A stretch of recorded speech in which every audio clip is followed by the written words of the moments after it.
হয়েছে। তো এটি নিশ্চয়ই বিপ্লবোত্তর একটি বড় সাফল্য এবং একটি সাহসী পদক্ষেপ আমরা বলবো সরকারের।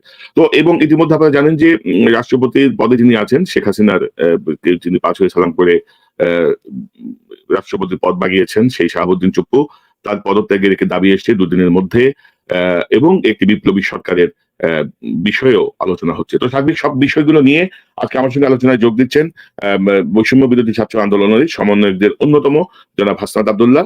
হাসনাত, আপনাকে স্বাগত জানাচ্ছি। ওয়ালাইকুম আসসালাম। আপনি আজকে জানি অসম্ভব ব্যস্ত, তারপরেও আপনি সময় দিয়েছেন হাসান ভাই, আপনাকে অসংখ্য ধন্যবাদ এবং কৃতজ্ঞতা। দর্শক, আমার সঙ্গে যোগ দিচ্ছেন বিশিষ্ট সাংবাদিক, বিশিষ্ট যার অনুসন্ধানী রিপোর্ট বাংলাদেশে থাকার সময় বা পরবর্তীতেও বেশ আলোড়ন সৃষ্টি করে, যার আলোচনা আপনারা সবাই শোনেন, জনাব ইলিয়াস হোসেন। ইলিয়াস, আপনাকে স্বাগত জানাচ্ছি আজকের অনুষ্ঠানে। এবং দর্শক, আমরা অপেক্ষা করছি সার্জিস আলমের জন্য। সার্জিস আমাদের সঙ্গে অল্প সময়ের মধ্যেই যোগ দেবেন, আমরা এটি আশা করি। তো হাসনাত, আপনার কাছে প্রথমে যাই। এই যে ছাত্রলীগ নিষিদ্ধ করা এবং আপনি বলেছেন দুদিনের মধ্যে রাষ্ট্রপতি চুপ্পুকে পদত্যাগ করতে হবে, তার রিপ্লেসমেন্ট হবে। তো ছাত্রলীগের বিষয়টা, এই দুটো বিষয় নিয়ে আমরা আলোচনা শুরু করতে চাই। আপনার কাছে একটু জানি আজকে আপনার প্রতিক্রিয়া কি, বা এটা তো অনেকটা ঈদের আনন্দের মতো, ক্যাম্পাসে সবাই আনন্দিত, মিষ্টি বিতরণ চলছে। তো আপনার কাছে একটু প্রতিক্রিয়া। তার আগে আমি একটু সার্জিসকে যোগ করে নেই। সার্জিস, আপনাকে স্বাগত জানাচ্ছি আজকের আলোচনায়। আজকে ব্যস্ততার মধ্যে আপনি যোগ দিয়েছেন, আপনার প্রতি কৃতজ্ঞতা। আপনার কাছ থেকে শুনে আমরা শুরু করি আপনাকে দিয়ে। দেখুন, আমাদের আনন্দটা আজকে ঈদের মতোই, কারণ আমরা যখন এই সরকার যখন ক্ষমতায় আসে, মানে বিগত ফেসিবাদী সরকার যখন ক্ষমতায় আসে, সেটা হচ্ছে 2009 সাল। আমার স্পষ্ট মনে আছে 2009 সালে আমি ক্লাস 6 এ উঠেছি। অর্থাৎ যেদিন সরকার ক্ষমতায় এসেছে আমরা সেই দিন ক্লাস 6 এ উঠেছি। 6 থেকে শুরু করে আমাদের বিশ্ববিদ্যালয় জীবন আমরা অতিবাহিত করেছি গত 1 বছর আগে। অর্থাৎ আমাদের শিক্ষা জীবনের পুরোটা সময় হচ্ছে ফেসিবাদী আওয়ামী লীগ সরকার কিন্তু ক্ষমতায় ছিল। অর্থাৎ তাদের শাসন এবং শোষণ এবং ছাত্রলীগের যে একচ্ছত্র আধিপত্য শিক্ষা প্রতিষ্ঠানগুলোতে, আমরা সেটিকে হাই স্কুলে দেখেছি, আমরা সেটিকে কলেজ পর্যায়ে দেখেছি, আমরা সেটিকে বিশ্ববিদ্যালয় ক্ষেত্রে দেখেছি। এবং প্রত্যেকটি আন্দোলনে যে ছাত্রলীগ কিভাবে শিক্ষার্থীদের প্রতি নৃশংসভাবে নির্যাতন করে, অত্যাচার করে এবং নিপীড়ন করে, সেই জিনিসটি আমরা দেখেছি। আমরা একটা দুঃখজনক কষ্টের স্মৃতি নিয়ে আমরা বেড়েছি। আমরা যদি দেখি প্রথমে বিশ্বযুদ্ধ, আমরা দেখি বিশ্বজিতের যে হত্যাটি, আমরা যখন স্কুলে পড়ি খুব সম্ভবত বিশ্বজিতের যখন হত্যাটি হয় সেটি আমরা দেখেছি ছাত্রলীগের মধ্য দিয়ে হয়েছে। আবরারের মতো যে ঘটনাটি, সেটি আমরা আমাদের মানুষপটে খুবই স্পষ্ট রয়েছে। এবং গ্যাস্ট্রম গণরুম কালচারের যেই ধরনের নির্যাতনের, সেগুলো সরাসরি কিন্তু আমরা ভিকটিম। আমরা নিরাপদ সড়ক আন্দোলনে আমরা দেখেছি যে ছাত্রলীগের নেতাকর্মীরা কিভাবে শিক্ষার্থীদেরকে কিভাবে নির্যাতন করেছে, নিপীড়ন চালিয়েছে। 7 কলেজ বিরোধী আন্দোলনে আমরা দেখেছি কিভাবে নির্যাতন নিপীড়ন চালিয়েছে। কোটা সংস্কার আন্দোলনে আমরা দেখেছি 28 অক্টোবরে। এবং প্রত্যেকটি নির্বাচনের ক্ষেত্রে আপনি যদি দেখেন, নির্বাচনের ক্ষেত্রে এই যে ভোট কেন্দ্রগুলোতে কারা ভ্যানগার্ড হিসেবে কাজ করতো, এই যে আগের রাতের যে ইলেকশন হতো, ইলেকশনে কারা প্যারামিলিশিয়া হিসেবে কাজ করতো, এজেন্ট হিসেবে ছাত্রলীগ হচ্ছে এজেন্ট হিসেবে কাজ করতো। দেখা যেত কি নির্বাচনে ভোট দিয়ে এসে একজন 25টা 30টা ভোট দিয়েছে, সেটা তারা বীর দর্পে সেটা তারা প্রকাশ এবং প্রচার করতো। এই জিনিসগুলো মানুষের মধ্যে, শিক্ষার্থীদের মধ্যে বছরের পর বছর একটি অস্বস্তি রেখেছে। এই যে আমরা যারা বিশ্ববিদ্যালয়ে পড়েছি, আমরা যখন ক্যাম্পাসে এসেছি, আমি 2016 সালে ক্যাম্পাসে এসেছি, আমি ক্যাম্পাসে আসার পরে আমি সেখানে দেখেছি যে প্রথম যে ঘটনাটা আমার মানুষ পটে সেটা হচ্ছে স্পষ্ট, সেটা হচ্ছে গ্যাস্ট্রম গণরুম কালচার। আমাদেরকে প্রথম দিনই আমাদেরকে গ্যাস্ট্রমে ঢুকিয়ে সেখানে জয় বাংলা স্লোগান দিতে বাধ্য করা হতো এবং আমাদেরকে বাধ্যতামূলক ছাত্রলীগের প্রোগ্রামে যেতে হতো। যারা ছাত্রলীগের প্রোগ্রামে যেত না তাদেরকে সিট দেওয়া হতো না, তাদেরকে গণরুমে জায়গা দেওয়া হতো না। আমাদের ক্লাস পরীক্ষা মিস দিয়ে হলো ছাত্রলীগের প্রোগ্রামে আমাদেরকে যেতে বাধ্য করা হতো। এই যে নৃশংসতা, পরীক্ষার আগের দিনও আমাদেরকে প্রোগ্রাম করতে হতো, ছাত্রলীগের নামে স্লোগান দিতে হতো। তো এই যে দেখেন একটা পলিটিক্যাল কোয়ারশন, পলিটিক্যাল বছরের পর বছর এই যে নির্যাতনের সংস্কৃতিটি, এটি সাধারণ শিক্ষার্থীদের মধ্যে ক্ষোভের সৃষ্টি করে। এবং আপনি যদি দেখেন যে ডাকসু ইলেকশনে আমরা দেখেছি ছেলেদের হলগুলিতে কিভাবে কৃত্রিম লাইন করে কিভাবে ভোট ট্যাম্পারিং করা হয়েছে, এগুলো কিন্তু শিক্ষার্থীদের মনে দাগ কেটে যায়। আমরা প্রত্যেকটি, অর্থাৎ ছাত্রদের যতগুলো গণতান্ত্রিক আন্দোলন হয়েছে সেখানে লাঠিয়াল বাহিনী হিসেবে ছাত্রলীগ, সেখানে পেটুয়া বাহিনী হিসেবে ছাত্রলীগ সেখানে নির্যাতন এবং নিপীড়ন চালিয়েছে। আপনাদের এই কারণে আজকে যখন ছাত্রলীগকে নিষিদ্ধ করা হয়েছে, জঙ্গি সংগঠন হিসেবে ছাত্রলীগকে নিষিদ্ধ করা হয়েছে, সেটি সাধারণ শিক্ষার্থীদের মধ্যে একটি স্বস্তির, শিক্ষা প্রতিষ্ঠানগুলোর মধ্যে একটি স্বস্তি নেমে আসে।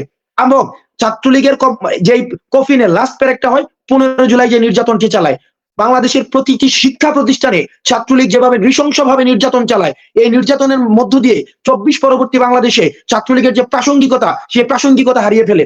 আমরা দেখেছি যে ছাত্রলীগ শুধুমাত্র যে ক্যাম্পাসে নির্যাতন নিপীড়ন করতে ব্যাপারটা এমন না, চাঁদাবাজির সাথে তাদের জড়িত। এখন আমাদের কাছে বিভিন্ন ব্যবসায়িক প্রতিষ্ঠান, বিভিন্ন শিল্প প্রতিষ্ঠান আমাদের কাছে আসে। আমরা দেখেছি ঈদ বোনাসের নামে আমাদেরকে বলা হয়, এখন তারা আমাদের কাছে অভিযোগ নিয়ে আসে ঈদ বোনাসের নামে বিভিন্ন কোম্পানিতে, বিভিন্ন প্রাইভেট কোম্পানিতে, সরকারি কোম্পানিতে সেখানে তারা চাঁদাবাজি টেন্ডারবাজি করতো। এবং ব্যবসায়ীরা যদি কোনো ব্যবসা পরিচালনা করতো, ছাত্রলীগকে কোনো ধরনের হিস্সা দেওয়া না ছাড়া তারা ব্যবসা পরিচালনা করতে পারতো না। ক্যান্টিন গুলো সেখানে তারা চাঁদাবাজিরা নিয়ন্ত্রণে নিয়ে এসেছিল। এই যে ছাত্রলীগকে আজকে নিষিদ্ধ করা হয়েছে, যেটির কারণে সাধারণ শিক্ষার্থীদের মধ্যে একটি স্বস্তি নেমে এসেছে এবং জেনারেশন যে যারা রয়েছে তাদের মধ্যে স্বস্তি নেমে এসেছে। কারণ আওয়ামী লীগের নির্যাতনের সরাসরি শিকার কিন্তু জেনজেট না, বা যুবলীগের সরাসরি নির্যাতনের শিকার কিন্তু জেনজেট না।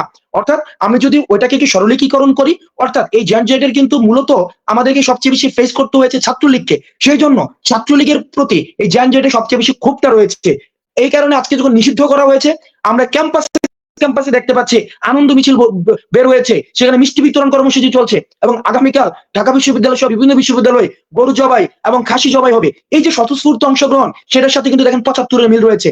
আপনি দেখেন ৭৫-এ যখন আমাদের যে আপনারা যখন দেখেছেন যে ৭৫-এ যে শেখ মুজিবকে হত্যা করা হয়, ঠিক তখনই কিন্তু আমরা দেখেছি মিষ্টির বিতরণ। আমরা বিভিন্ন বই এখন পড়ি, আমরা মূলধারা ৭১-এ পড়েছি, আমরা তারপরে হচ্ছে রক্তাক্ত অধ্যায় পড়েছি, আমরা এক জেনারেলের নীরব সাক্ষ্যের মধ্যে আমরা দেখেছি, সেখানে কিন্তু বলা হয়েছে যে ঢাকা শহরে একজন মানুষও খুঁজে পাওয়া যায় নাই যে সেদিন প্রতিবাদ জানাতে আসে, এবং ঢাকা শহরে মিষ্টির ঘাটতি পড়ে গিয়েছিল। অর্থাৎ সেই পরিমাণ নির্যাতন, নিপীড়ন এবং বাকশালী তন্ত্র হচ্ছে প্রতিষ্ঠিত করেছিল, যেটির প্রতিফলন, যেটির পুনরাবৃত্তি 2024-এ এসেছে। এবং ঢাকা শহরে আজকেও দেখেছি যে মিষ্টি বিতরণ চলছে সারা বাংলাদেশে প্রত্যেকটি ক্যাম্পাসে। হাসনাত, ধরেন আপনার কথা সবই একেবারে লজিক্যাল, এবং ধরেন 2018 সালে যখন কোটা বিরোধী প্রথম আন্দোলন হয় তখন আমরা দেখেছি হেলমেট বাহিনী কিভাবে নির্যাতন করেছে, আমরা দেখেছি খাদিজাকে কিভাবে কোপানো হয়েছে, আমরা দেখেছি হাতুড়ি দিয়ে কিভাবে রাজশাহী বিশ্ববিদ্যালয়ের একটি ছাত্রকে পঙ্গু করে দেওয়া হয়েছে। একটি না, এরকম অসংখ্য ঘটনা আছে।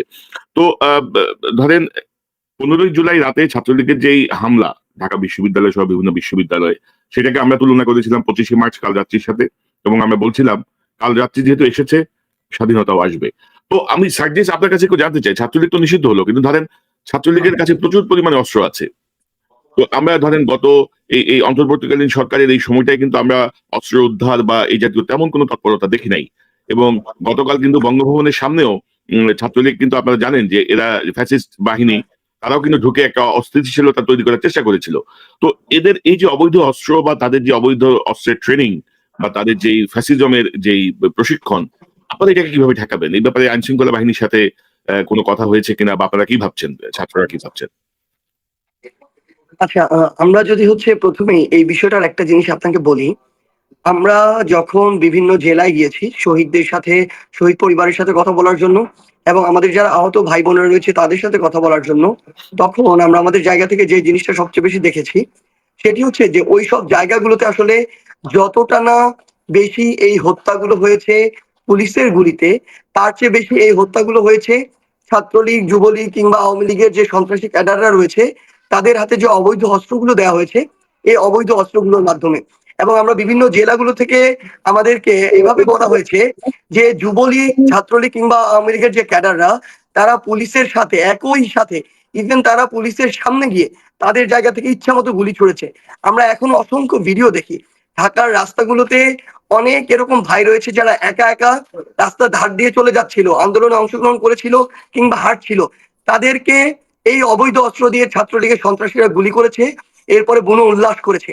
অনেকটা এগুলোকে ছোটবেলায় যেমন খেলনা পিস্তল গুলো নিয়ে ছোট বাচ্চারা খেলে, ঠিক সেরকম করে মানুষের জীবনগুলো নিয়ে এই সন্ত্রাসী ছাত্রলীগের অনেক সদস্যরা একদম জীবন নিয়ে ছেলে খেলা করেছে। এই কাজগুলো শুধু ঢাকায় নয়, আপনি যদি খোঁজ নিয়ে দেখেন ঢাকা, নারায়ণগঞ্জ, গাজীপুর, মুন্সিগঞ্জ, নরসিংদী থেকে শুরু করে টাঙ্গাইল থেকে শুরু করে যে বিভিন্ন জেলায়, বাংলাদেশের এই জেলাগুলোতে ছাত্রলীগ এই অবৈধ অস্ত্রগুলো, তাদের কাছে হাজার হাজার অস্ত্র সাপ্লাই দেওয়া হয়েছে এবং এই অস্ত্রগুলো এখনো তাদের কাছে আছে। এবং সবচেয়ে বড় কথা, তারা এতটাই নির্লজ্জ, বিবেক বোধহীন, আজকে তারা ছাত্রলীগ নিয়ে বিভিন্ন পোস্ট দিচ্ছে। অর্থাৎ এদের মধ্যে বিন্দু মাত্র অনুশোচনা নাই যে তারা অসংখ্য এরকম ভাই বোনকে হত্যা করেছে এবং তারা এই খুনগুলোর জন্য দায়ী। এবং সবচেয়ে বড় কথা হচ্ছে এই যে ব্যক্তিত্বহীন মানুষগুলো, এই মানুষগুলো এখনো ফেসবুকে বা সোশ্যাল মিডিয়ায় তাদের এই পোস্ট গুলো দিতে পারছে আজকে ছাত্রলীগকে নিষিদ্ধ করার পরে। এই জায়গা থেকে আমরা মনে করি আমাদের অন্তর্বর্তীকালীন সরকারের আইন শৃঙ্খলা রক্ষাকারী বাহিনী বলি, আমার বিচার বিভাগ বলি, এটি তাদের অন্যতম একটি দায়বদ্ধতার জায়গা এবং ব্যর্থতার জায়গা, যে এখনো যারা এই ছাত্রলীগের সেন্ট্রাল কমিটির বা হল প্রেসিডেন্ট সেক্রেটারি যারা সরাসরি এই হত্যাযজ্ঞের সাথে জড়িত ছিল, যারা ওই 15 জুলাই স্পষ্টভাবে তাদের অসংখ্য ফুটেজ রয়েছে, ভিডিও রয়েছে, আমার ভাই বোন থেকে পিটিয়ে রক্তাক্ত করেছে, ক্যাম্পাস ছাড়া করেছে। আমরা আমাদের জায়গা থেকে দেখেছি যখন তারা ক্যাম্পাস থেকে গিয়েছে, তারা বিভিন্ন জেলায় গিয়ে হেলমেট বাহিনী রূপে আবার ফিরে এসে তারা বিভিন্ন জেলায় থেকে শুরু করে উপজেলায় তাদের এই অবৈধ অস্ত্রগুলো দিয়ে গুলি চালিয়েছে। সেই জায়গায় তারাই আজকে ফেসবুক থেকে পোস্ট দিচ্ছে ছাত্রলীগ নিয়ে। অর্থাৎ এটি অন্তর্বর্তীকালীন সরকারের অন্যতম, অবশ্যই আমি বলবো এই জায়গায় তাদের অনেক বড় একটি সীমাবদ্ধতা প্রকাশ পায়, যে এরকম কিন্তু ছাত্রলীগের সন্ত্রাসী ক্যাডার 1-200 রয়েছে যাদের ফেস সবাই চেনে, এবং যারা এই কাজগুলোর সাথে যে জড়িত ছিল এগুলোর অসংখ্য ছবি এবং ভিডিও রয়েছে, কিন্তু তাদেরকে এখন পর্যন্ত গ্রেপ্তার করা হচ্ছে না।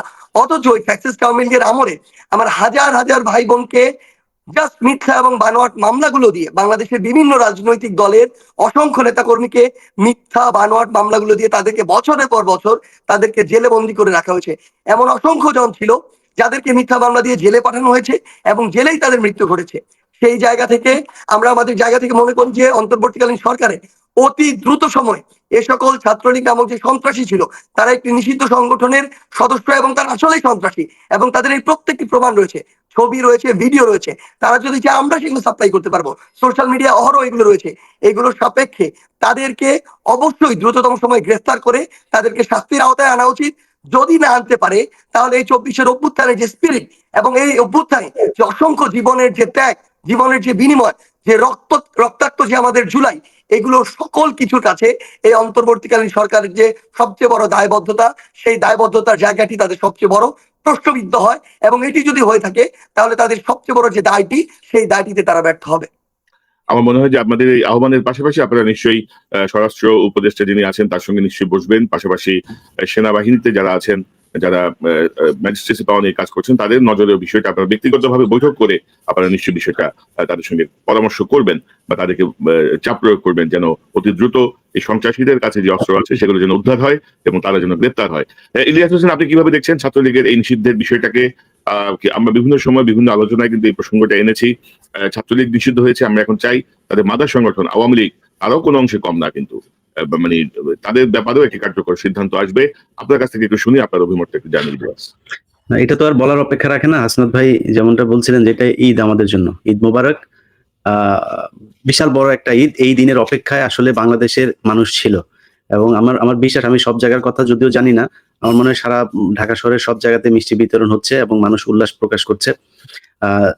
একটা জিনিস বলে রাখি, সেটা হচ্ছে যে সম্ভবত আজকে বেশ কদিন ধরে এটা শোনা যাচ্ছিল যে ক্যান্টনমেন্টে তাদের অনেকে এখনো বিভিন্ন ভবনগুলোতে তারা ছিল, তাদের আত্মীয় স্বজন বিভিন্ন জায়গায় এইভাবে তারা ছিল। তো কিছুক্ষণ আগে থেকে ক্যান্টনমেন্টে ব্যাপক ধরপাকড় হয়েছে। তো সেই ধরপাকড়গুলোতে আমার কাছে যতটুকু তথ্য এসেছে যে সেখানে এক একটা 20-25টা মোটর বাইক, এবং এক একটা মোটর বাইকে 2-3জন করে লোক তারা বের হচ্ছিল সেখান থেকে। তারপরে কয়েক প্লাটুন আপনার সেখানে ছিল, তাদের মধ্যে দেখা গেছে যে বিভিন্ন ভবনের তারা তারপরে ওই ডিওএইচএস এর ঢোকার যে প্রবেশ পথ, ওইখানে ব্যাপক তল্লাশি করছে। একটা মানে ধরপাকড় নাকি এটা আমি নিশ্চিত হতে পারি নাই। আমাকে যিনি জানিয়েছেন তার মন্তব্য যে এটা হতে পারে তাদেরকে সরিয়ে নিয়ে যাওয়া হচ্ছে, অথবা হতে পারে তাদেরকে ধরা হচ্ছে। কোনটা হচ্ছে সেটা জানি না। আমি সেনাবাহিনীর কাছে বলবো, আপনারা অনেক জনগণের বিরুদ্ধে কাজ করেছেন, আর করবেন না প্লিজ। এই সন্ত্রাসী যারা আছে তারা এখন সন্ত্রাসী সংগঠন। এই সংগঠনের যাদেরকে আপনারা ডিওএইচএস এর ভেতরে, ক্যান্টনমেন্টের ভেতরে জায়গা দিয়ে রেখেছেন, তাদেরকে অতি সত্বর আইন শৃঙ্খলা বাহিনীর হাতে ছেড়ে দেবেন। আর যেটা দিয়ে শুরু করছিলাম কনক ভাই, ধরেন আজকের এই দিনটার দেখেন আল্লাহ চাইলে কি করতে না পারেন। এই মাত্র কয়েকদিন আগে তারা জামাতকে নিষিদ্ধ করলো, ঠিক 5 তারিখের আগেও এই আজকে হাসনাত আব্দুল্লাহ, তারপরে সার্জিস, তাদের আমরা দেখেছি যে ডিবির অফিসে কিভাবে তাদেরকে নিয়ে মারধর করা হয়েছে, কিভাবে নির্যাতন করা হয়েছে, কত মানে শোচনীয় একটা অবস্থার মধ্যে ছিল। আজকে তারা সবার কাছে সম্মানিত। তাদের কাছে আমার বিশ্বাস যে ছাত্রলীগের অনেক লোকজন এসে এখন তাদের সাথে মেশার জন্য চেষ্টা করে, তদবির করে, ভাই আমার একটু করেন, সেভ করেন, আর জীবনে ছাত্রলীগ করবেন, এরকম তদবির নিশ্চয়ই তাদের কাছে আসে। সো দিনটা এইভাবেই পরিবর্তন হয়েছে। আল্লাহ চাইলে সবকিছুই করতে পারেন, এটা আমার মনে হয় সবার মনে রাখা উচিত। এবং এখন যে সরকার আছে সেই সরকারের কাছে দাবি থাকবে যে দেখেন, এটা আমার মনে হয় এতদিন দেরি করার কোনো কারণ ছিল না। এখনো ছাত্রদেরকে কেন এই বঙ্গভবনে যেতে হবে যে চুপ্পুকে সরানোর জন্য। চুপ্পু তো শেখ হাসিনার প্রোডাক্ট, এটা তো তার ঘোষিত প্রোডাক্ট, সে নিজে বলেছে যে সে আওয়ামী লীগের। তো তাকে সরানোর জন্য এতদিন করতে হবে কেন? বিপ্লবী সরকার তো বিপ্লব দিয়ে ক্ষমতায় এসেছে, তাদের এত হাদিস কোরআন তারপরে আইন সংবিধান মেনে তারপরে তাকে সরাইতে হবে কিসের জন্য? তাকে সরানো উচিত। আমরা চাই ডক্টর মোহাম্মদ ইউনূস নিজেই প্রেসিডেন্ট হোক। সে প্রেসিডেন্ট হলে তো সারা পৃথিবীতে আমরা বলতে পারি যে সে আমাদের প্রেসিডেন্ট হইতে পারে। একটা হ্যাঁ না ভোট করেও সে তার বৈধতাটা নিতে পারে যদি সে বৈধতার চিন্তাও করে। তাকে কেন রাখতে হবে? যদি এদের মতো লোকজনকে রাখা হয় এইভাবে একটার পর একটা তারা বিভ্রান্ত তৈরি করবে। এবং অনেক মানুষই আমাকে বলেছে, আপনাকে নিশ্চয়ই বলেছে যে ভাই শেখ হাসিনা শুনলাম ঢুকে যাচ্ছে দেশে, ভাই সেনাবাহিনীর ভেতরে নাকি নানান ধরনের, এগুলো ওদের এই ফেসবুকের গুজব লিগ, এই সিআরআই থেকে শুরু করে তারা তো এখনো তৎপর, তারা এগুলো করে যাচ্ছে। আপনি বাংলাদেশ আওয়ামী লীগের যে ফেসবুক পেজটা আছে সেখানে যদি যান আপনি দেখবেন যে সারাটা দিন গুজব। তাদের কাজই হচ্ছে ওই 10 বছর আগের ছাত্রলীগের আপনার মিছিল, সেগুলো এনে এখন চালানো হচ্ছে।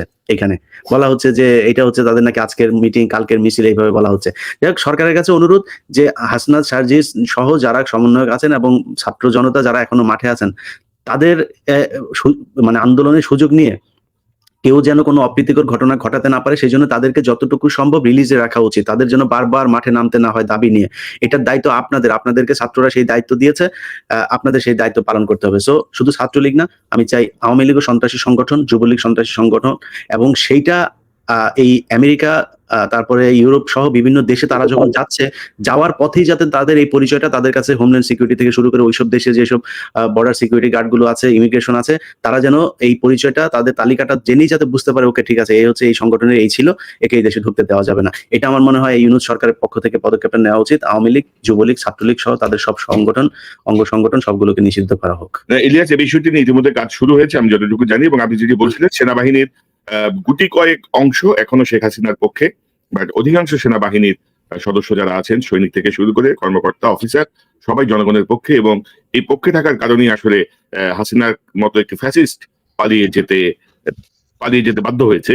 তো সেনাবাহিনীকে আমরা অবশ্যই ধন্যবাদ জানাই, এবং আমরা মনে করি যারা এখনো শেখ হাসিনাকে আবার ফিরিয়ে আনার স্বপ্ন দেখছে তাদের ব্যাপারে কার্যকর পদক্ষেপ নেওয়া হবে। এটা খুব গুটি কয়েক হাতে গোনা কিছু ব্যক্তি বসে আছেন। তো হাসনাত, আপনি বলছিলেন যে চুপ্পুর পদত্যাগ করবে 2-1 দিনের মধ্যেই, আপনারা চুপ্পুর অপসারণ চান, পদত্যাগ করবে নাকি পরিবর্তন আসছে? তো সেই জায়গাটায় আপনারা কি ভাবছেন, কিভাবে এই পরিবর্তনটা হবে, সম্ভাব্য কাকে ভাবছেন, সেটা কি ডক্টর ইউনূস নাকি প্রধান বিচারপতি, নাকি কোন ফর্মুলায় কে যাচ্ছে? আমরা পরবর্তী যে রাষ্ট্রপতিকে নির্ধারিত হবে সেটির জন্য আমরা রাজনৈতিক ঐকমত্যের জন্য আমরা ইতিমধ্যে আহ্বান জানিয়েছি। কারণ এটা হেড অফ দ্য স্টেট যিনি হবেন, যার মধ্য দিয়ে বাংলাদেশ বিশ্ব দরবারে পরিচিত হবে, উনি এমন একজন ব্যক্তি হওয়া উচিত।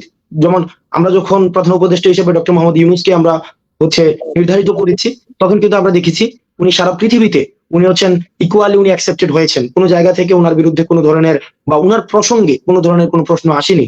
তো বাংলাদেশের বর্তমান পরিস্থিতিতে আমাদের এমন একজনকে নির্ধারিত করতে হবে যিনি সকল ধরনের রাজনৈতিক দল দিয়ে সমর্থিত এবং বিশ্ব দরবারে সমানভাবে সমাদৃত। সেই জায়গাটি থেকে আমরা মনে করছি, যদি আমরা ফেসিবাদ বিরোধী যতগুলো রাজনৈতিক দল ছিল, এই ফেসিবাদ বিরোধী রাজনৈতিক দলগুলোর বিরুদ্ধে গিয়ে আমরা ওই অন্তর্বর্তীকালীন সরকার যদি নিজে কোনো ধরনের সিদ্ধান্ত নিয়ে নেয়, সেটি ততটা গ্রহণযোগ্য আমি মনে করি আমাদের জায়গা থেকে তার চেয়ে বেশি ভালো হবে। সবচেয়ে বেশি ভালো হবে আমাদের ফেসিবাদ বিরোধী যতগুলো রাজনৈতিক দল, কয়েকটি রাজনৈতিক দল ছাড়া আওয়ামী লীগ সেখানে কোনো ধরনের জায়গা পাবে না, এবং 14 দল, আওয়ামী লীগ এবং 14 দলের যারা, তাদের সাথে কোনো ধরনের আলাপ পরামর্শ সংলাপ কোনো কিছুই না। এবং জাতীয় পার্টি যারা এই ফেসিবাদকে এই গত 16 বছর ধরে পৃষ্ঠপোষকতা দিয়ে প্রচার এবং প্রসার করেছে, যেটাকে সুসংগঠিত হওয়ার জন্য এই 16 বছর ধরে সমর্থন জুগিয়ে গিয়েছে, আওয়ামী লীগ এবং 14 দল এবং জাতীয় পার্টি, এই 3টি দল ছাড়া বাকি যেই ফেসিবাদ বিরোধী ঐক্যবদ্ধ রাজনৈতিক দলগুলো আছে, সবার সমর্থন নিয়ে আলোচনা প্রসঙ্গে আমাদের আলোচনা সাপেক্ষে আমাদের একজনকে আমাদেরকে নির্ধারিত করতে হবে। তবে সেই জায়গায় একটি বিষয় মাথায় রাখতে হবে, আমরা যে সাংবিধানিক ধারাবাহিকতা রাখার কথাটি বলছি, সেটি কিন্তু আমরা 72-এর সাংবিধানিক ধারাবাহিকতার কথা বলছি। কিন্তু একটা বিপ্লবে আমরা যে বিপ্লবটি করেছি গণঅভ্যুত্থানের পরে, এই যে মুজিববাদী 72-এর সংবিধানের কোনো ধরনের প্রাসঙ্গিকতা নেই।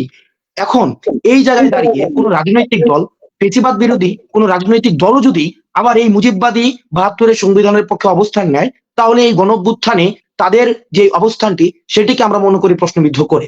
সেই জায়গাটি থেকে আমরা গতকাল আমাদের 5 দফা দিয়েছি।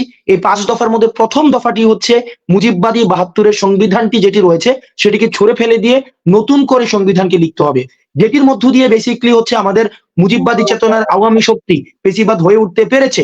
আমরা যদি সেই সংবিধানটিকে বলবৎ রাখি, দিন শেষে কিন্তু আমাদের কোনো ধরনের আলটিমেটলি আমাদের যে গণঅভ্যুত্থানটি হয়েছে সেই গণঅভ্যুত্থানটি বিপ্লবের দিকে পরিণত হবে না। সুতরাং এই বিপ্লবটিকে যদি আমরা কার্যকর করতে চাই, চুপ্পুর অপসারণের পাশাপাশি আমাদের 72-এর সংবিধানটি মুজিববাদী সংবিধানটি ছুঁড়ে ফেলে দিয়ে নতুন করে সংবিধান লিখতে হবে। কোনো মুজিববাদী বা নির্দিষ্ট কোনো রাজনৈতিক দলের অংশগ্রহণ না, বরং সেখানে গণমানুষের আশা আকাঙ্ক্ষার প্রতিফলন করবে। যেখানে গণমানুষের যারা এই গণ অভ্যুত্থানে এসেছে ফেসিবাদ বিরোধী শক্তি ছিল, তাদের আশা আকাঙ্ক্ষার প্রতিফলন আমাদের এই 24 পরবর্তী সংবিধানে ঘটবে, এবং সেটার প্রত্যাশার জন্যই আমরা হচ্ছে রাজনৈতিক দলের সাথে আমরা কথাবার্তা বলছি। তো সার্জিস, আপনি কি মনে করেন চুপ্পুর বিদায় কি আরো সময় লাগবে আমাদের? চুপ্পু কবে নাগাদ বিদায় নিতে পারে বলে আপনি মনে করেন? বা এই যে হাসনাত যে বলছেন যে ঐক্যমত্যের বিষয় রাজনৈতিক দলগুলোর, এই ব্যাপারে কি কাজ শুরু হয়েছে কিনা? কবে নাগাদ আমরা এই শুভ সংবাদটি শুনতে পাবো যে চুপ্পু বিদায় নিয়েছে?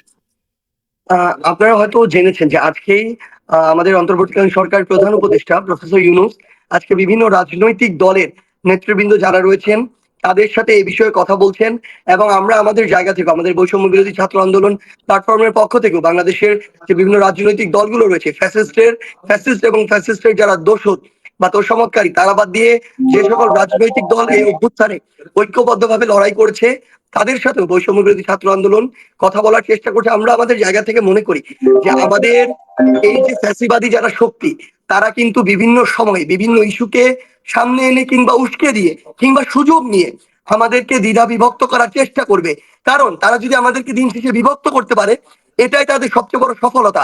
এবং তার চেয়ে বড় কথা হচ্ছে এটা যদি তারা করতে পারে তাহলে সবচেয়ে বড় যে জিনিসটি হবে আমাদের নিজেদের মধ্যে লড়াইটি তারা উস্কে দিয়ে তারা এখানে মানে ধীরে ধীরে এই জায়গায় অনুপ্রবেশ করার চেষ্টা করবে, যে সুযোগটি কিন্তু আমরা আমাদের জায়গা থেকে দিতে পারি না।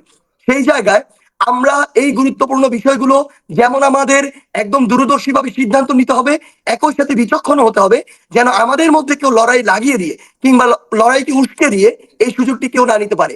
সেই জায়গায় আমরা আমাদের জায়গা থেকে বিভিন্ন রাজনৈতিক দলগুলোর সাথে কথা বলছি। আমরা বিশ্বাস করি প্রফেসর ডক্টর মোহাম্মদ ইউনূসের সময় আমরা তার এই সিদ্ধান্তের বিষয়ে যেমন সবাই একমত হয়েছিলাম, ঠিক একইভাবে আমাদের ওই রাষ্ট্রপতি পদের জন্য আমরা নিজেরা কখনোই ফ্যাসিস্টের একজন দোসরকে ওই জায়গায় দেখতে চাই না। আমরা আমাদের জায়গায় এমন একজন মানুষকে দেখতে চাই যেই মানুষ ওই ফ্যাসিস্টের বিপক্ষে সদা সোচ্চার ছিল, যেই মানুষের মেরুদণ্ডটি এই ফ্যাসিস্টের 16 বছরের আমলে সবসময় সোজা ছিল, এবং যেই মানুষটি আমাদের এই যে ফ্যাসিস্টের বিরুদ্ধে যে লড়াই সে লড়াই ঐক্যমত ছিল, যেই মানুষটি আমার এই লড়াই একটি কথা বলতে পারেনি, নীরব ভূমিকায় দর্শক হয়ে পিছন থেকে শুধু দেখেছে যে ঘটনা কি হয়, যদি বিজয় হয় তাহলে আমি তাদের সাথে গিয়ে দাঁড়াবো, এরকম মানুষের আমাদের প্রয়োজন নেই। তবে সার্জিস, আমি একটা বিষয় যোগ করি যে ধরেন 75 দিন 76 দিন কিন্তু আমাদের অলমোস্ট আসলে খুব বেশি কাজে লাগলো না। এই বিপ্লবী সরকারের যে চেতনাটা ধারণ করা দরকার ছিল সেই চেতনা কিন্তু আমরা দেখি নাই আর কি, সেটা আপনারাও বলেছেন বিভিন্ন সময়। তো এখন যে দাবি বিপ্লবী সরকারের, সে বিষয়টা নিয়ে আপনারা কি ভাবছেন? কিভাবে আপনারা এই বিপ্লবী সরকার গঠন করতে চান? কিভাবে এই বিষয়টায় আপনাদের প্রভাব কতটুকু থাকবে? কারণ আগের এই উপদেষ্টাদের মধ্যে আমরা জানি যে আগের গোয়েন্দা সংস্থার কিছু প্রভাব ছিল। তো হাসনাত বলছিলেন তার মোবাইলের কানেকশন যে কোনো সময় বন্ধ হয়ে যাবে। হাসনাত, এই বিপ্লবী সরকারটা নিয়ে আপনার অভিমতটা জেনে আমরা সার্জিসের কাছে আসতে চাই। দেখুন, আমরা এই 72 দিনে একটা সরকারকে পূর্ণাঙ্গভাবে অ্যাসেসমেন্ট করার জন্য যথেষ্ট সময়, আবার যথেষ্ট সময়ও না। কারণ এই 72 দিনে আপনি যদি দেখেন বিগত সরকার আসলে যত হচ্ছে নেতিবাচক প্রভাব রেখে গিয়েছে সেটাকে আবার হচ্ছে পুনরুদ্ধার করে আবার নতুন করে কাজ শুরু করার জন্য আমাকে পর্যাপ্ত সময় দিয়ে তারপর হচ্ছে কনক্লুশনে পৌঁছাতে হবে। ইতিমধ্যে আমরা বেশ কিছু ইতিবাচক কাজ কিন্তু আমরা দেখতে পেয়েছি। আমরা দেখেছি আসলে গত 16 বছরের আওয়ামী লীগ সরকার যে প্রতিষ্ঠানগুলোকে হচ্ছে দলীয়করণ করেছে, রাজনীতিকীকরণ করেছে, সেই জায়গা থেকে আমাদের ইনস্টিটিউশন গুলোকে বর্তমানে যে কাজটি করতে হবে সেটি হচ্ছে ইনস্টিটিউশন গুলোকে আমাদের রিফর্ম করতে হবে, দেন হচ্ছে কনস্টিটিউশনাল রিফরমেশন লাগবে। সেই জায়গাটি একটি দীর্ঘমেয়াদী প্রক্রিয়া, এবং সেই জায়গায় আমরা দেখছি ইতিমধ্যে এই আমাদের অন্তর্বর্তীকালীন সরকার 9টি কমিশন করে দিয়েছে। আপনারা দেখেছেন 9টি কমিশন করে দিয়েছে, যেখানে যারা এই নিজস্ব বিষয়ে অভিজ্ঞ সেই সব মানুষগুলোকে নিয়ে সাংবিধানিক প্রতিষ্ঠান কমিশন করে দিয়েছে, সেখানে হচ্ছে শিক্ষা কমিশন করে দিয়েছে, অর্থাৎ বিভিন্ন কমিশন করে দিয়েছে। এখন আমরা যদি ইনস্টিটিউশনস গুলাকে আমরা রিফর্ম করতে পারি, জুডিশিয়ারিকে রিফর্ম করতে পারি, নির্বাচন কমিশনকে আমরা রিফর্ম করতে পারি, তাহলে আমরা একটা পর্যায়ে এসে আমরা এই সরকারকে আমরা একটা ইভালুয়েট করতে পারি। দ্বিতীয়ত যে জায়গাটি সবচেয়ে গুরুত্বপূর্ণ জায়গা, সেটি হচ্ছে কনস্টিটিউশনটাকে যদি আমরা রিপ্লেস করতে না পারি। অনেক রাজনৈতিক দল তার জায়গা থেকে হয়তো অ্যামেন্ডমেন্টের প্রস্তাবটি দিবে, কিন্তু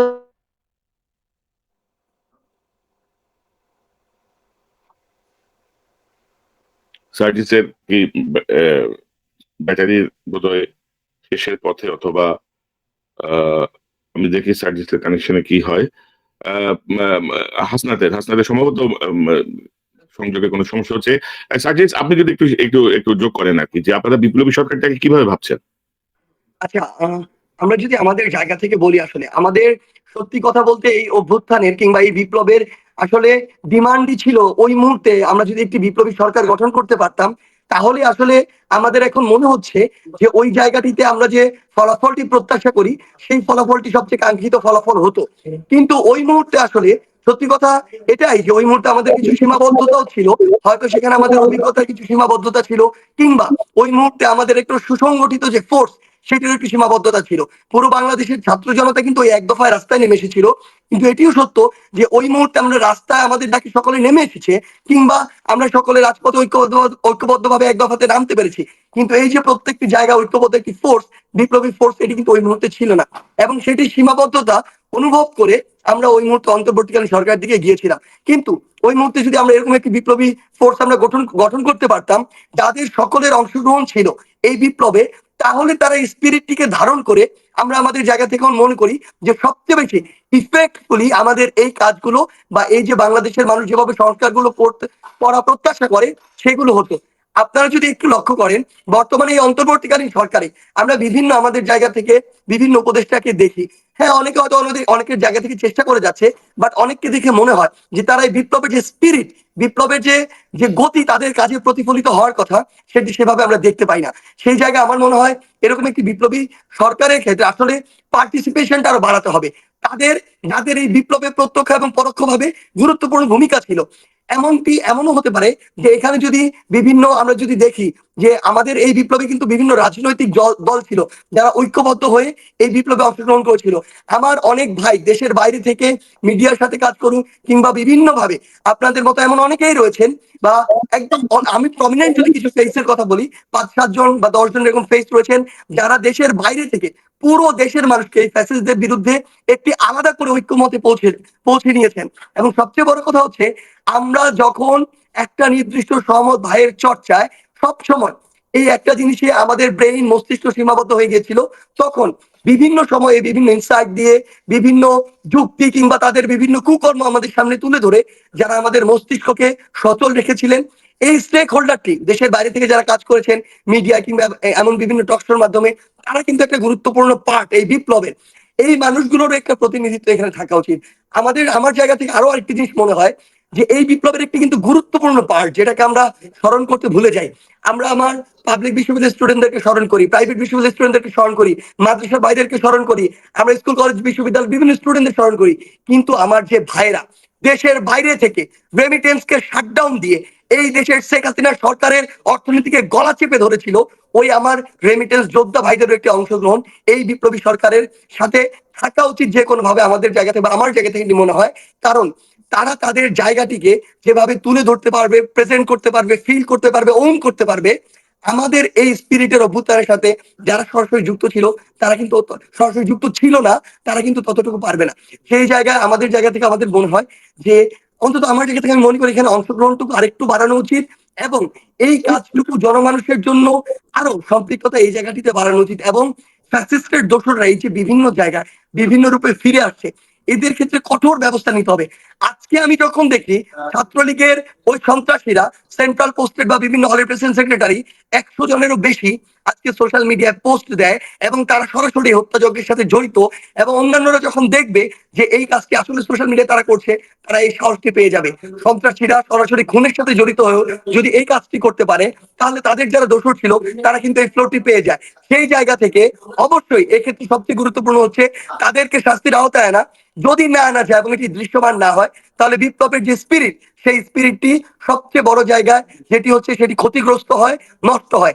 এই জন্য এই যে বিপ্লবী সরকার, এই ক্ষেত্রে আমার জায়গা থেকে মনে হয় যে আমাদের এই যে বিপ্লবে রাজনৈতিক যে দলগুলো ঐক্যবদ্ধ হয়েছিল, তাদের এই ক্ষেত্রে নিজেদের ছোট ছোট মান অভিমান বিভাজন স্বার্থগুলোকে এক পাশে রেখে দেশের স্বার্থে, দেশের মানুষের স্বার্থে এই জায়গায় আবারও সেই 5ই অগাস্টের মতো ঐক্যবদ্ধ হওয়া প্রয়োজন।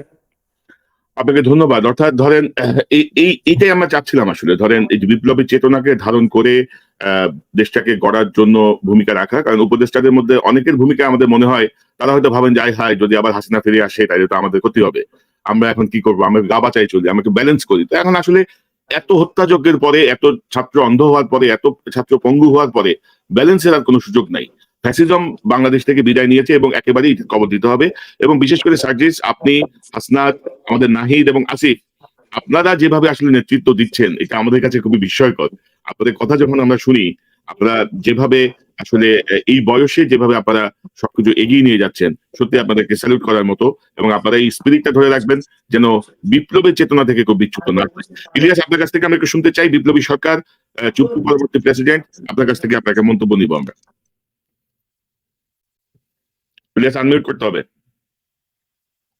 আমরা মনে হয় শেষ করার দিকে চলে এসেছি। জি। তো শেষ করতে হবে, আমার একটু যেতে হবে। তার আগে যে বিষয়টা বলতে চাই যে সার্জিস ভাই, আপনাদের আজকের যেই আপনাদের যে অবস্থা, এই অবস্থাটার ভেতরে আপনার মানে যেই ক্ষমতাটা আপনাদের এখন আছে, হয়তো এই ক্ষমতাটা 2 মাস আগে ছিল না, 2 মাস পরে নাও থাকতে পারে।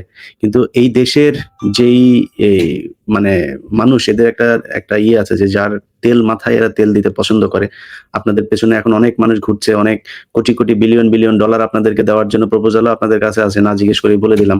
সো এগুলো দিয়ে আপনাদের মানে হয়তো যদি টাকা পয়সা হয়, আপনি 2 দিন আরামে থাকতে পারবেন, কিন্তু মানুষ মনে রাখবে না। কিন্তু মানুষ সারা জীবন যেন মনে রাখতে পারে, সেই একটা সুযোগ আপনাদের কাছে এসছে। আমি ইয়েস ভাই, কিছু মনে না করলে একটা জিনিস অ্যাড করবো। জি জি আপনি জাস্ট একটা জিনিস চিন্তা করেন, 3 তারিখে যখন আমরা শহীদ মিনার থেকে এক দফা ঘোষণা দিলাম, এরপরে 4 তারিখে বলেন বা 3 তারিখে তারপরে বলেন কিংবা 5 তারিখে অভ্যুত্থানের সময়টার আগে বলেন, আপনি জাস্ট একটু চিন্তা করেন যে আমাদের জায়গা থেকে তখন যদি বলা হতো যে 4 জনকে 5 জনকে কিংবা 10 জনকে আমাদেরকে 20,000 কোটি টাকা দিতে হবে, 50,000 কোটি টাকা দিতে হবে, আপনি কি মনে করেন না যে আওয়ামী লীগের এই যে ফ্যাসিস্টদের দালাল একজন মন্ত্রীরই এটা দেওয়ার অ্যাবিলিটি ছিল? আওয়ামী লীগ নির্দ্বিধায় মেনে নিত। ভাই একটা জিনিস শুধু বলি, সালমান এফ রহমান সহ এরকম অসংখ্য চোর বাটপারের চেহারা দেখে বাংলাদেশের মানুষের, আমাদের শুধু নয় পুরো পৃথিবীর মানুষের শিক্ষা হয়ে যাওয়া উচিত যে টাকা আজকে আছে কালকে নাই, কিন্তু এই যে সম্মান, এই যে মানুষের ভালোবাসা, এই যে আস্থার জায়গা হয়ে ওঠা, দেশ এবং দেশের মানুষের জন্য কিছু করতে পারা, এই সুযোগ আল্লাহ সৃষ্টিকর্তা সবাইকে সবসময় দেয় না। এবং এই সুযোগটি আমরা আমাদের জীবনের বিনিময়ে এই সুযোগটি কখনো হারাতে চাই না ভাই। 5 তারিখে যেদিন গিয়েছিলাম রাজপথে, 3 তারিখে যেদিন গিয়েছিলাম, 4 তারিখে যেদিন গিয়েছিলাম, ওই দিনই 3 দিনই পরিবারের কাছে বিদায় নিয়ে গিয়েছিলাম যে এটাই আমাদের হয়তো শেষ কথা হচ্ছে, আর কোনোদিন কথা না হতে পারে। ভাই জীবনের কোনো ভয় আর নাই। সত্যি কথা একটাই বলি যে দিন শেষে এখন একটাই মাথায় কাজ করে যে এই দেশটাকে আমরা যেই জায়গায় দেখতে চেয়েছি, বাংলাদেশের মানুষ যেই জায়গায় দেখতে চায়, যেই জায়গায় দেখার জন্য এত জীবন দেওয়া হয়েছে, এত রক্ত দেওয়া হয়েছে, প্রয়োজন হলে আমরা আমাদের জীবন যে কোনো সময় দেওয়ার জন্য আবারও প্রস্তুত আছি। কিন্তু আমরা দেশটাকে সেই জায়গায় দেখতে চাই, টাকা নয়, পৃথিবীর যে কোনো বস্তুগত যে কোনো কিছুর বিনিময়ে আমাদেরকে কেনা সম্ভব না ভাই, এটুকু আপনাকে বলে দিলাম। সাজিদ ভাই, এটা মোটামুটি ইতিমধ্যে এস্টাবলিশড। কারণ ধরেন আশঙ্কার জায়গা থাকে কি, ধরেন ফ্যাসিজম তো নানাভাবে ম্যানিপুলেট করতে চায়, নানাভাবে নিয়ন্ত্রণ করতে চায়। তার মধ্যে একটা হচ্ছে লোভের মধ্যে ফেলা, এবং আপনারা ইতিমধ্যে সেটিকে জয় করেছেন আর কি। আপনারা ইতিমধ্যে দেখিয়েছেন যে আপনাদের কাছে যে কোনো কিছুর চেয়ে আপনাদের কাছে দেশ এবং দেশের মানুষ অনেক গুরুত্বপূর্ণ। ইলিয়াস, আপনারা শেষ করেন।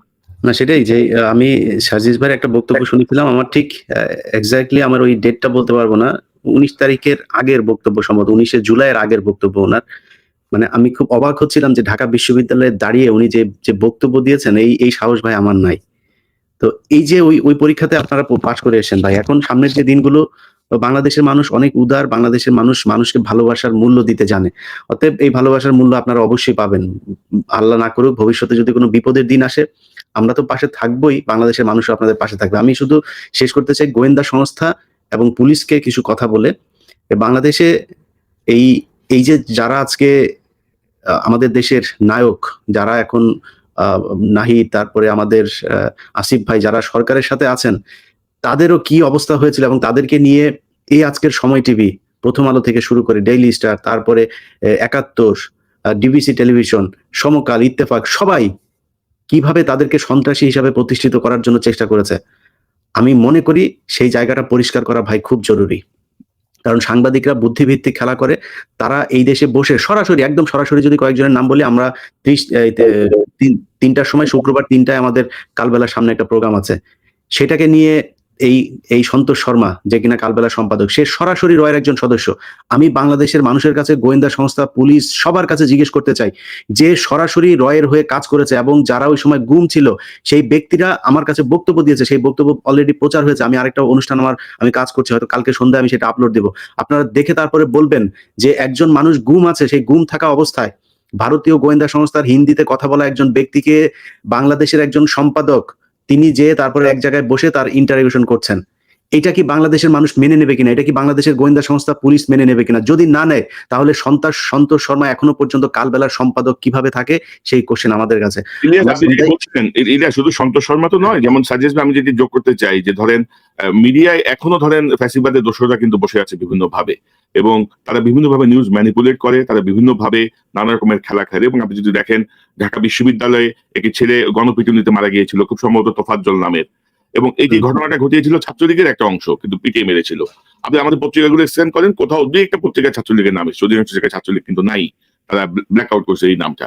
তো এগুলো হচ্ছে কৌশলে আপনারা যারা মাঠে আছেন তাদেরকে নানাভাবে বিতর্কিত করার চেষ্টা, এবং মিডিয়াকে আসলে ক্লিন না করলে, সত্যিকারের নিউজ যদি না আসে, তাহলে নানাভাবে নানা প্রতিবন্ধকতার মধ্যে পড়তে হবে জনগণের এই বিজয়কে। এবং আমি মনে করবো যে ফ্যাসিবাদের যারা দোষর মিডিয়াতে বসে আছেন, একে একে তাদের ব্যাপারেও কার্যকর পদক্ষেপ নিতে হবে।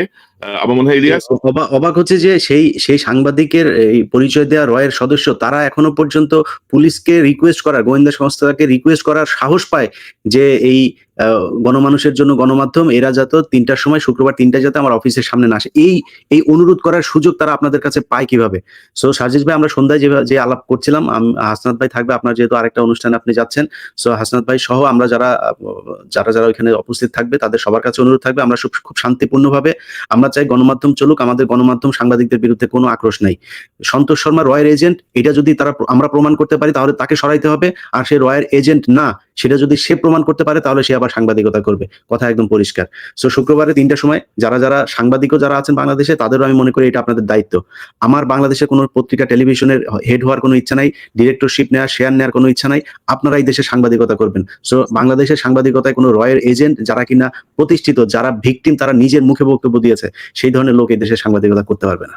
এবং ইলিয়াস, আমার মনে হয় যে জাতীয় সরকার বা বিপ্লবী সরকারের যে ধারণাটা সার্জিস ভাইরা ইমপ্লিমেন্ট করতে চান, আমি এটা একটু বলি যে আমি আজকের অনুষ্ঠানের মাধ্যমে মানুষকে একটা জিনিস বলতে চাই যে আমার নিজের, আপনাদেরকে আগেও বলেছে যে আমার দেশে যাওয়ার এখন সুযোগ নাই, যে কোনো কারণে।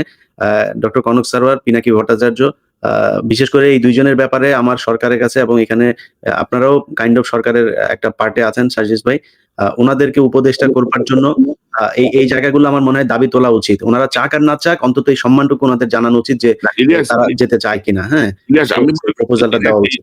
এই প্রসঙ্গে এখানে আলোচনা করার দরকার নাই, আমরা আসলে কতটুকু কি করতে পারি। আমি তো আমার দাবি তো আমি আপনার জানাইতেই পারি। আপনার আমার বক্তব্য হচ্ছে যে জাতীয় সরকারের, বিপ্লবী সরকারের যে ধারণা, এটি যদি ইমপ্লিমেন্ট হয়, আমার ধারণা আপনি যে অভিযোগগুলো করলেন, এখন পর্যন্ত রয়ের এজেন্টরা বিভিন্ন জায়গায় কাজ করছে, ফ্যাসিজমের লোকজন কাজ করছে, গোয়েন্দা সংস্থাকে হুমকি দিচ্ছে, বা পুলিশ বিভিন্ন জায়গায় এখনো অ্যাক্টিভলি কাজ করছে না, আমার মনে হয় যে সকল সমস্যার সমাধান হয়ে যাবে। জনাব সাজিদ আলম, আপনাকে অসংখ্য ধন্যবাদ। ইলিয়াস হোসেন, আপনাকে ধন্যবাদ। সাজিদ ভাই, আপনি যদি শেষ কোনো মন্তব্য করতে চান। সবশেষে শুধু একটা কথাই বলবো, সেটা হচ্ছে যে এই বৈষম্য বিরোধী ছাত্র আন্দোলন, এই প্ল্যাটফর্মের ব্যানারে আমি তো খুব কাছে থেকে দেখেছি যে ছেলেগুলো আসলে একদম নিজের জীবন বাজি রেখে, সত্যি ভাই, এই অভ্যুত্থান সফল না হলে একজনকে খুঁজে পাওয়া যেত না। এই 2.5 মাস পরে একজনকে খুঁজে পেতেন না। কার লাশ কোথায় পড়ে থাকতো, কে কোথায় থাকতো, কোন আয়না ঘরে কোথায় কাকে ঝুলিয়ে রাখা হতো, কেউই জানতো না, কখনোই জানতো না। তো এই ছেলেগুলো আসলে নিজের জীবন বাজি রেখে এই জায়গায় গিয়েছে। এখনো এই ছেলেগুলো চায় যে জীবনের বিনিময় হলো এই দেশে একটা পরিবর্তন আসুক। এই ফ্যাসিস্ট যে একটা রেজিম তৈরি হয়েছিল, যে কোনো নামেই হোক, আগামীর বাংলাদেশে যেন এটা না আসে। তারা এখনো এই দেশের পতাকা, এই দেশের মানচিত্র নিয়ে সেই স্বপ্নটা দেখে। আপনারা তাদের উপরে আস্থাটুকু রাখবেন, এবং আপনারা যদি সকলে মিলে এই একটা জায়গায় ঐক্যবদ্ধ থাকেন, আমরা বিশ্বাস করি 5 তারিখে যেমন আমাদেরকে আটকে রাখতে পারে নাই, আগামীর বাংলাদেশেও আমাদের এই অগ্রযাত্রাকে আটকে রাখতে পারবেন। এইটা আমরা বিশ্বাস করি, ইনশাআল্লাহ বিজয় আমাদের সুনিশ্চিত। এবং আমরা একটি পরীক্ষামূলক সময়ের মধ্য দিয়ে গেলাম 2-2.5 মাস। দেখলাম অনেক কিছু, এবং একটা পরিবর্তন যদি আসে, বিপ্লবী সরকার যদি হয়, চুপ্পু যদি বিদায় নেয়, আমার মনে হয় যে একটা মানে একটা ড্রামাটিক একটা চেঞ্জ চলে আসবে, আমাদের সরকারে একটা গতি আসবে, সকল জায়গায় একটা বিপ্লবী স্পিরিট আসবে। আমরা সেই প্রত্যাশায় আছি। আপনাকে অসংখ্য ভাই ধন্যবাদ। একটা লাইন বলে শেষ করি জি, একটু। জি। মাতৃভূমির বাইরে থেকে মাতৃভূমির জন্য আপনাদের যে সংগ্রাম, এটা যেন জারি থাকে। এইটা চলবে, ইনশাল্লাহ চলবে। আপনি জানেন যে আমার ছোট বোনকে গ্রেফতার করা হয়েছিল, তাকে 6 মাস জেলে রাখা হয়েছিল আমাকে স্টপ করার জন্য। তখন যেহেতু হয় নাই, এখন তো হওয়ার কোনো সুযোগই নাই আর, আল্লাহর রহমতে। তো সাজিদ ভাই ভালো থাকেন, নিশ্চয়ই আবার কথা হবে আপনার সাথে। জি অবশ্যই। এবং হাসান ভাই তো চলে গেছেন, তাকেও ধন্যবাদ। তার যেহেতু টেকনিক্যাল প্রবলেমের জন্য তিনি যোগ দিতে পারেন না, নিশ্চয়ই আমরা নিকট ভবিষ্যতে আবারও কথা বলবো অন্যান্য বিষয় নিয়ে। আপনাদেরকে অসংখ্য জি ধন্যবাদ। জি অবশ্যই। আপনাকেও ধন্যবাদ। দর্শক, এতক্ষণ যারা অনুষ্ঠান শুনলেন, নিশ্চয়ই আপনারা এই আলোচনা মর্মার্থ উপলব্ধি করতে সক্ষম হবেন।